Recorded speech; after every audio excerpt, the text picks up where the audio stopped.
So before we begin this video today, I just want to warn any newcomers to the channel that this video is honest, okay? And honesty happens to be always cringe. So if you're not ready for some cringe, click off now, okay? At the start of this episode, we're introduced to this episode's bounty, Abdul Hakim.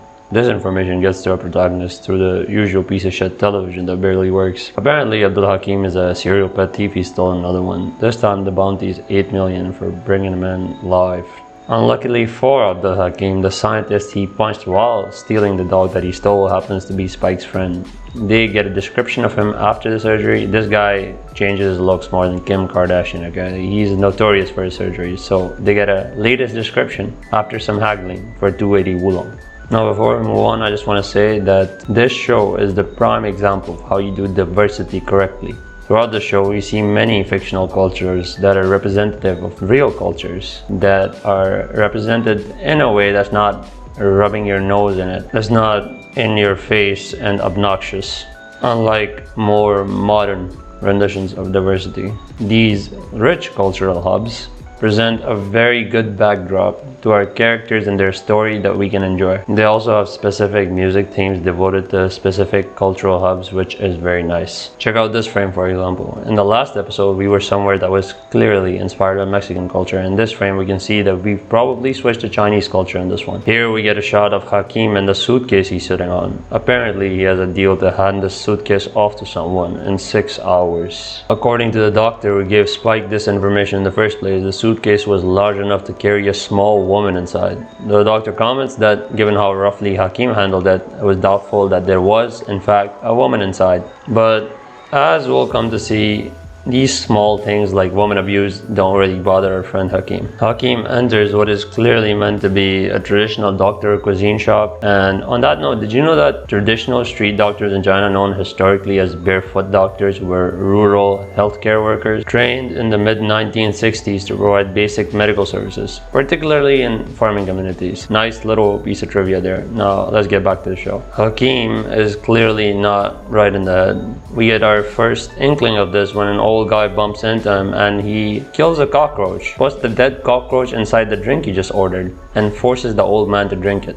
And if you think that was a bit of an overreaction, dude, wait till you see what else we have on the menu for Hakim. We're not adding respectful to the elderly to Hakim's list of many oddities. While he was forcing the old man to drink the devil's nectar though, he was distracted. And if you know anything about the solar system, you know you can't afford to be distracted unless you're filthy rich. His suitcase gets stolen by this Leorio looking ass guy and the chase begins. A very short chase, however, as Discount Leorio is a loco and disappears into a garbage truck soon thereafter. Spike gets to the system Hakim's hiding in and he's already licking his lips, you know. He's talking to Jet about some overhauling his entire aircraft and having some Peking duck when he's done. Jet warns him not to count his chickens before they hatch, and this, ladies and gentlemen, is what we call foreshadowing.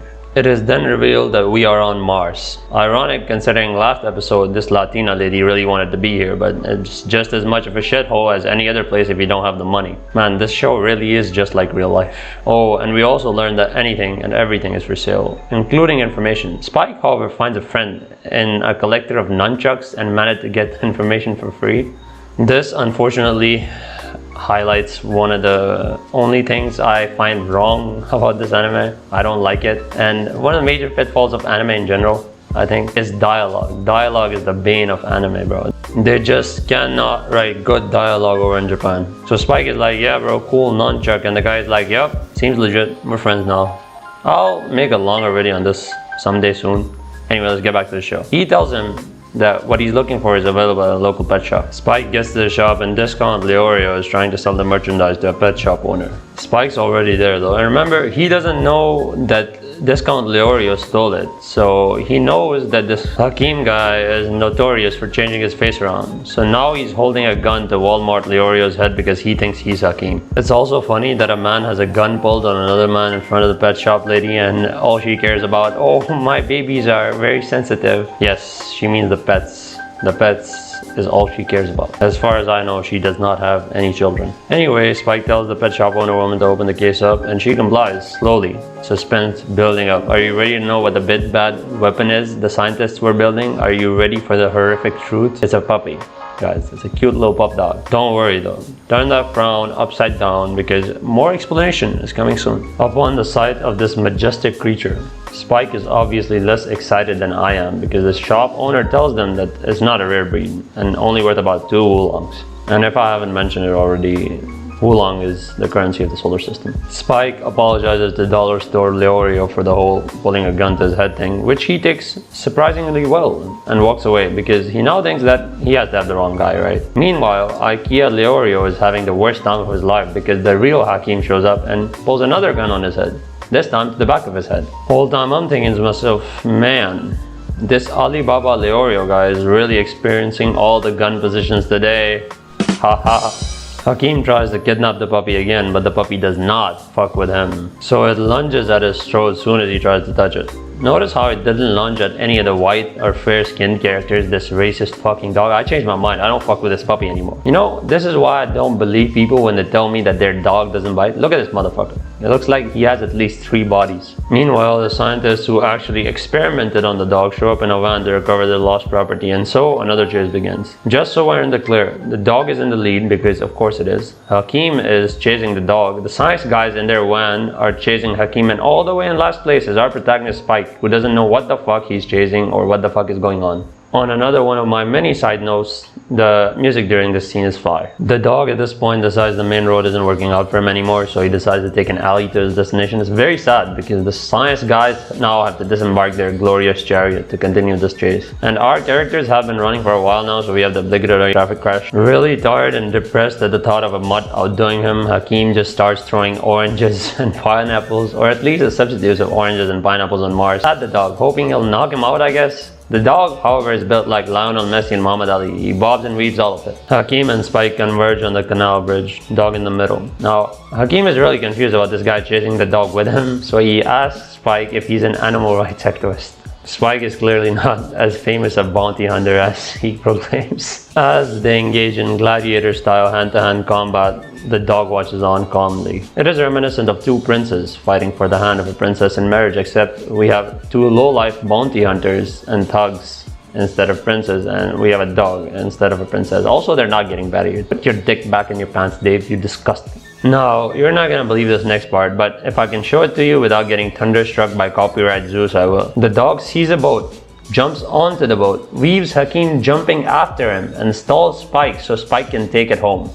All this decision making, this dog really is messy. And after pulling all of these shenanigans, he pulls the usual bullshit pet, what did I do face with puppy eyes when confronted about his actions. Spike, despite his better judgment, takes the racist dog back to the ship and Jet gives it a collar. Spike also calls the dog a worthless mutt and almost gets his finger bitten off. Again, why I don't trust people when they tell me it doesn't bite. Jet's plan is basically to use the dog to lure Hakim out because remember, the bounty isn't on the dog's head, it's Hakim's. And you gotta bring him in alive. Hakim, you'll remember, decided to go for a swim last we saw him. So a kid fishes Hakim out of the water because his fish hook gets stuck in Hakim's afro. Then Hakim adds child abuse to his already impressive list of oddities and we move on. Now at this point, dear viewer, we've looked into Hakim and we've looked into Spike, but we haven't analyzed the third party, the science gang in their van chasing the dog. Well, that's because there isn't shit to analyze. One of them says a bunch of shit and the other one just says seems that way. They do reveal that the dog is very important though, and that it can't fall into the hands of the popo or they're cooked. Our friend Spike is out on a nice walk with the dog, against his will,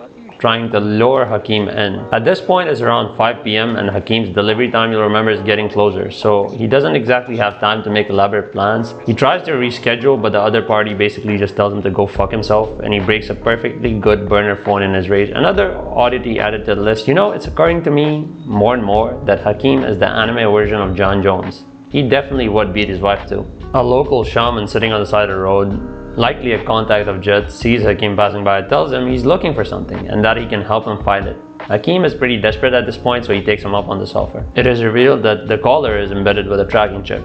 Not really surprising since we know that Jet is resourceful. Back at the science gang van, and one of them suggests they use the dog whistle. This idea is so outrageous that the other one, whose only line so far has been seems that way, speaks out in actual sentences other than seems that way against it. Back now with our main protagonist, the famous bounty hunter and dog walker, his legend continues as he proficiently walks the dog. Excellent form, 10 out of 10, until he's not so proficient anymore when the dog hears the whistle and runs off with the leash. Now with the science gang in front, and all the dogs in this part of Mars chasing the science gang, Spike chasing the dog, and Hakeem in last place, another chase sequence begins. This time with the opening theme of the show for music which still slaps. Hakeem gets even more like John Jones by not paying the old shaman for his work, thereby stealing. He's not satisfied yet though, as immediately after this he crashes a wedding, steals their wedding car, and punches the groom. These jokes really do make themselves. This is actually the groom's fault for not being on a bike with John. Hakeem catches the dog and knocks him out unconscious with the spray that he just conveniently has. He probably has pills too for the right occasions. This man is never escaping the John Jones twin allegations so long as he lives. Jed is still dragging the dog, so Spike gets on his aircraft and closes down on Hakeem. Hakeem experiences the average Pakistani driving experience when Spike road rages and repeatedly slams into his car from the top of the aircraft. The dog wakes up and his very first instinct is to fuck with a colored man's car systems because he's assuming that he probably stole it. This mutt really would make the perfect police dog. Between all this and the science gang firing hooks into his brand new wedding car, I guess they aren't worrying about drawing attention anymore. Hakeem has a lot on his plate. Despite being an absolute tsundere about it, Spike actually loves the dog because he abandons his bounty to save it when it's launched off the bridge they're on. The science gang and unfortunately also their glorious chariot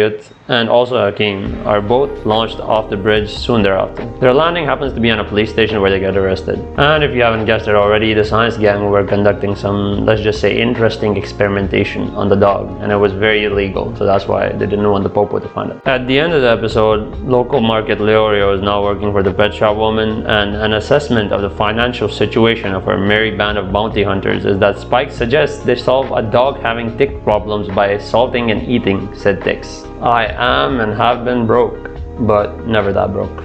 Alright, goodbye, I'll see you guys next time.